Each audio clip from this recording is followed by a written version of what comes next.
Esse corte é um oferecimento do Gazeta do Povo, o único jornal que apoia de verdade liberdade de expressão. Não me cancelaram e agora tem uma oferta ali na descrição para você assinar e consumir um conteúdo sem lacração. Eu acho que esse conceito, essa noção de que a gente vive numa democracia é uma ilusão, na minha opinião. É uma completa ilusão. Pagou aqui. Tem esse cara ali. Não, cara, a gente vive... Como que é uma democracia quando um membro do Supremo pode ignorar a Constituição? Que tipo de democracia é essa? A gente vive no exato modelo da democracia. A gente é uma democracia igual a Síria é uma democracia. Sabe o que acontece? Você, quando você vai votar, você é um cara que lê, você é um cara que vai atrás, você é um cara que se informa, você é um cara que tá louco para escolher o melhor nome e não sei o quê. E a Mariazinha tá votando no outro cara porque ele é bonito. Isso é um retrato da democracia. Isso desde Platão é denunciado. O grande problema da democracia é que talvez a gente ainda não tenha descoberto alguma coisa muito melhor do que isso. Mas é um lixo. É um lixo porque é uma espécie de ditadura de uma maioria que tende a ser não esclarecida. Sim. Que tende a ser não esclarecida. Então, se a gente quer melhorar um pouquinho o regime, se a gente não se melhorar enquanto indivíduo... Cara, veja o que aconteceu com o movimento liberal brasileiro. Ele é natimorto. Ele mal renasceu e já morreu. Na primeira curva de Rio, a gente parou. O Novo perdeu muito espaço, tudo, né? Tudo. Até o MBL também, né? É, entendeu? Nem que de liberal. Tô zoando. Não, vamos falar. A gente deve perder logo o termo liberal, como aconteceu nos Estados Unidos. A gente logo vai perder. Porque quem são os liberais brasileiros? São os caras pró-Estado de um certo lado. São os carinhas que gostam de Estado, velho. São os carinhas que ficaram seduzidos, por exemplo, pelo bolsonarismo. Então, cara, era tão difícil assim, você chegar e falar, desculpa, eu defendo liberdades individuais e tudo, Bolsonaro tem os seguintes problemas, esse, mas ainda assim, diante do quadro que eu tenho, é um quadro menos pior. Não, os caras despirocaram. Viraram fãs ídolos. Fãs ídolos, subindo em caminhão, bandeira, não sei o quê. Só que tem o dia 1 depois das eleições. Eu estava conversando com a região aqui em off, antes de vir para cá. Eu fui nadador da seleção brasileira durante muitos anos. Eu fui campeão mundial de natação. A gente pode falar sobre esses assuntos. Eu tenho esse passado obscuro aí no esporte. É. O meu quarto... Foi bem sucedido pra caralho, pô. O meu quarto parecia o quarto de um homossexual depilado. Porque como nadador eu me raspava toda. Tinha que raspar.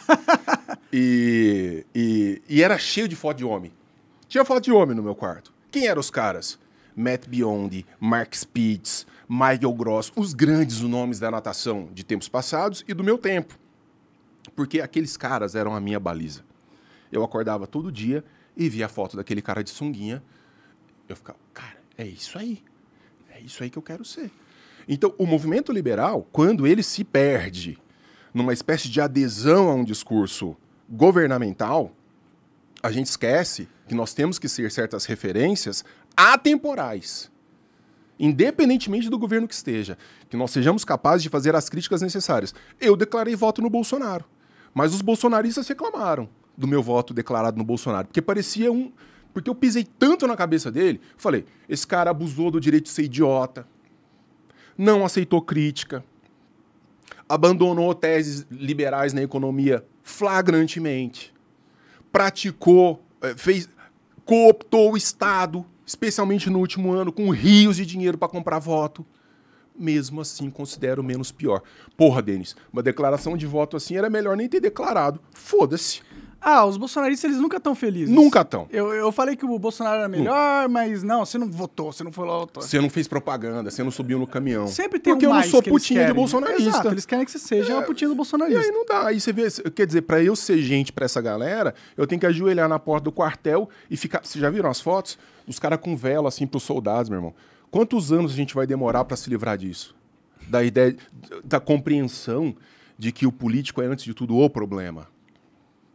Eu estava agora num evento em Belo Horizonte, num dos maiores eventos liberais do Brasil.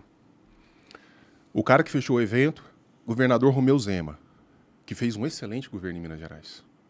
Durante a campanha, abraçou o esgoto da política nacional. Não sou contra fazer boa política, parceria e tal, mas até para isso você tem que ter limite.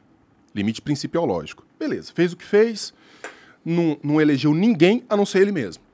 Não reelegeu um deputado federal, não ajudou a eleger um deputado federal, um deputado de estado, nada. Foi sozinho. O cara entrou, fez um discurso de propaganda, não falou sobre liberdade, fez um discurso de propaganda, falou 2 frases engraçadas, porque ele é engraçado falando, aquele sotaque mineirês, não sei o quê, tem uma figura agradável. Tinha 500 negros lá. Zema, Zema. Falei, a gente não aprende. A gente não é crítico, né? A gente não aprende, caralho. Eu tinha que colocar um cara do lado dele e falar assim, Zé, muito bom, parabéns pelo seu governo, parabéns pela vitória, mas vem cá. O que tu vai fazer? Esses números aí, os números que eu tenho não são esses não, meu amigo. E aquele negócio lá de se abraçar Janones na campanha? Ele abraçou Janones? Janones, abraçou Paulinho da Força. Tá vivo ainda? Marcelo Aro era o nome dele para Senado. Marcelo Aro, para ser um deputado péssimo, tem que melhorar muito. Estatista, até debaixo de estatista, não tá perdendo nada. Pode crer. Mas para quem tava lá em Minas Gerais, se fudeu inteiro com essa história. Então, cadê os liberais com questionamento cético? É o que eu falo. Bolsonarista tá lambendo bunda de político e tá procurando cores diferentes para seguir e não liberdade. A gente tá discutindo de novo a cor da coleira. É verdade. A camiseta verde ou amarelo? Amarelo ou vermelho? É vermelho, verde, amarelo. Mas ninguém tá falando assim, eu quero usar a camiseta que eu quiser e eu quero que você, político, se foda. Não, é verdade. Cara, de novo, é gado de político. E dentro de movimento liberal, quando você vê esse tipo de reação, você fala, caralho, velho, a gente vai ter um mundo... Em off a gente tava brincando. A gente não vai ter que inaugurar o movimento liberal brasileiro. É um movimento abolicionista. A gente tem que recuperar o movimento abolicionista brasileiro. Construir uma sociedade de gente não escrava. O brasileiro parece que adora ser escravo. E aí, quando você adora ser escravo, tem sempre um esperto para te mandar. Você acaba de assistir um corte do Monarch Talks. Agradeço demais, mas se você quiser ver o vídeo na íntegra e acompanhar ao vivo todas as transmissões, você tem que ir lá no rumble.com/monarch para não perder nada. Segue a gente lá.